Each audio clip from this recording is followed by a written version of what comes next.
If you're trying to decode whether MBA applications are up or down, here are three key facts you need to know that are based on actual data instead of speculations. First, last fall, when all the major publications started talking about the rise in applications, the headlines made it look like they were talking about this current admission cycle.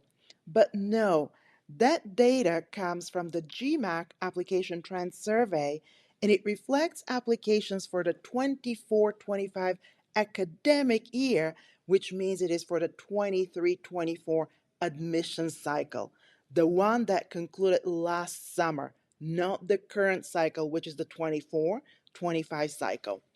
So in that previous cycle, we saw a 13.2 increase in applications across MBA programs.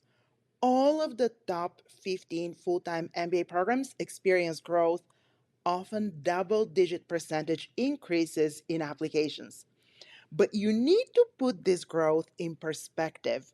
It comes after 2 years of overall application declines, as you can see in the two bars to the left of that hefty 13.2 percentage increase. Now, I know that one of the biggest questions on your mind is how does this differ for domestic versus international candidates? So let's dive into the actual data straight from the schools themselves, not just hearsay. What you see here is a breakdown of the domestic versus international application volume changes across various program delivery formats. Now, most of you likely fall in the full-time in-person MBA program candidate pool. So you should look on the very left. You will see that indeed the increase of applications was much more significant for US applications to full-time MBA programs. You can see there was a 32% increase of domestic, that's US citizens and permanent residents applications to full-time MBA programs versus a 4% increase of international applications. So now you have your answers. The rise in applications in the last cycle was indeed much more strongly driven by US candidates and not international ones. Now, is this trend continuing in the current admission cycle, the 2024-2025 cycle that we're currently in? There has been lots of anecdotal data that applications continue to trend upwards. At events, many schools have shared seeing larger volumes of applications compared to last year. And the results from round one confirm that notion.